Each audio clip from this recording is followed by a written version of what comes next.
Welcome to IndusAyush. Now, let's take a look at the body mass index feature available under the tools. In this section, we can view the body mass index list for the selected member. The list displays the member name, height, weight, result, and date. To add a new BMI record, click on the New Body Mass Index button. In the form, enter the height and choose the unit as centimeters, meters, or feet.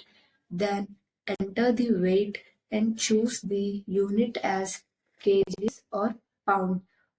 Once we enter the value, the result is calculated automatically. Based on the result, we can know whether the person is underweight, normal weight, overweight, or obese. After checking the result, click the Save button to add to the BMI list.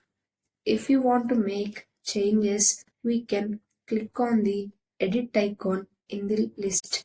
Here we can update the height, weight, and their respective units. Once modified, the result will automatically update based on the new values. Finally, click Save Changes and the updated record will be added to the BMI list. This feature helps us track and monitor the body mass index easily, allowing members to maintain a healthy weight and lifestyle.